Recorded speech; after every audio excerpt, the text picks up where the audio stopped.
In Indian polity, secularism is a byword for minority appeasement.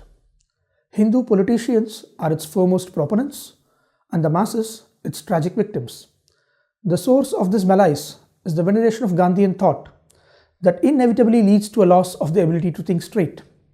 The trend of Muslim appeasement in modern India started with the Khilafat movement, a clever phonetic distortion of Khalifat or Caliphate, as it is called in English.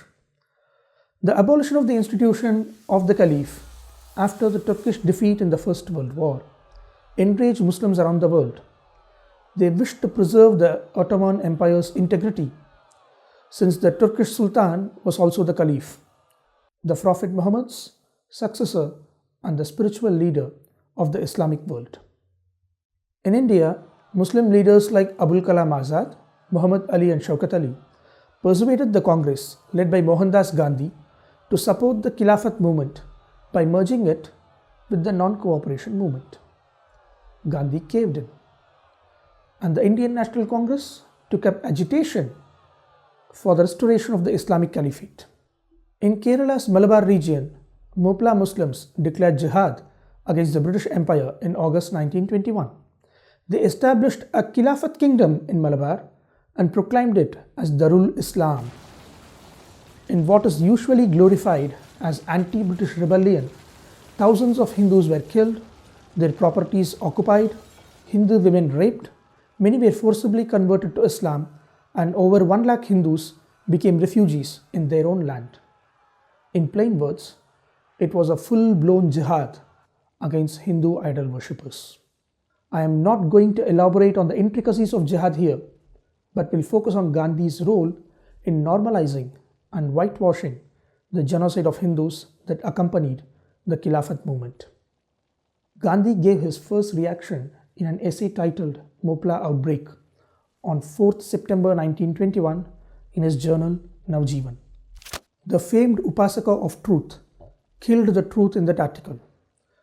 While he mentioned the killing of 500 Moplahs, he evasively stated, quote, "It is also reported that Moplahs have resorted to arson and looting," unquote. He didn't write about Moplahs massacring thousands of Hindus.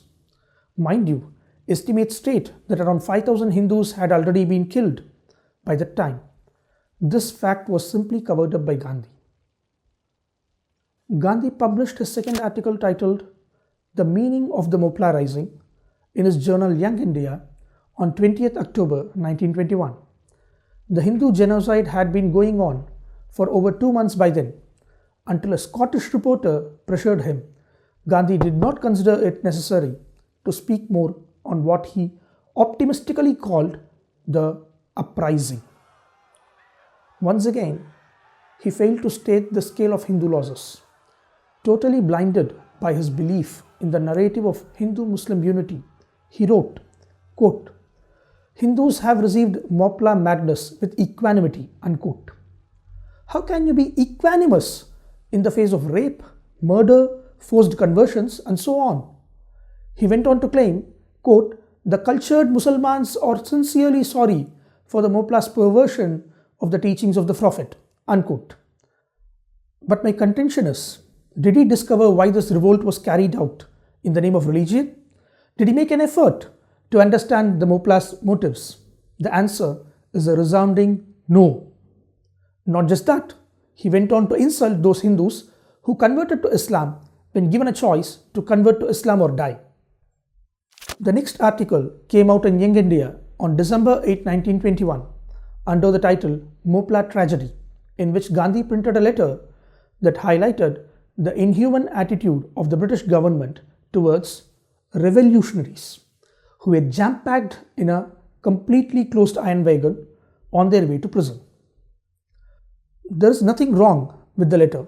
Yes, the British government's treatment of the Moplah prisoners was inhumane. There was, however, not a single remark about Hindu casualties. If Gandhi truly cared about every human life, why did he avoid addressing Hindu casualties? He wrote about the number of Moplahs dead, the plight of Moplah prisoners, but not a word about the atrocities against Hindus. Next, Gandhi accused the British government of being, quote, solely responsible for the trouble, unquote, He thought, quote, the outbreak would not have taken place if the collector had consulted the religious sentiments of the Moplahs, unquote. What Gandhi wanted to do with this ludicrous line of reasoning is to deny all agency to the Moplah Muslims for the violence and bloodshed and instead pin the blame entirely on the Britishers. The next article, titled Hindus and Moplahs, appeared in Young India on January 26, 1921, which was in response to the letters written by Malabar Hindus, exposing the truth. The letters written by the Hindus had indicted Maulana Hazrat Mohani for theologically justifying the inhuman acts of Moplah Muslims. The lawyer Gandhi, mustering all his professional expertise in defending the indefensible, stood in solidarity with Maulana Mohani. He wrote, quote, everything is fair in love and war with the Maulana. I advise my Malabar friends not to mind the Maulana. In spite of his amazingly crude views about religion, there is no greater nationalist nor a greater lover of Hindu-Muslim unity than the Maulana. Unquote. If none of this has shocked you, here's the ultimate sermon given by the father of the nation. Quote, we shall never achieve solidarity unless new facts are made to suit the principle, instead of performing the impossible feat of changing the principle to suit existing facts. Even so, is it more necessary for a Hindu to love the Moplah and the Musalman more when the latter is likely to injure him or has already injured him? Unity, to be real, must stand the severest strain without breaking. It must be an indissoluble tie. Unquote. If it is not clear, Gandhi actually said that reality did not matter and the facts could be altered to match pre-existing beliefs. Now we know that the famed experiments with truth yielded nothing but falsehood. Gandhi, in essence, refused to accept that Islam is a violent faith when it comes to dealing with non-Muslims. According to the ideals of jihad, the Moplahs did nothing wrong. But Gandhi insisted that it was an aberration and perversion of Islamic ideology. Therefore, it is this attitude of taking liberties with the truth, ironically by a self-proclaimed Upasaka of truth, that got institutionalized in independent India as minority appeasement. Today, our politicians, cutting across party lines, continue to venerate Gandhi. In reality, it is not Mohandas Gandhi who they venerate, but the principle of force-fitting reality to suit your political ideal, making a mockery of the Upanishadic Vakya, Satyameva Jayate.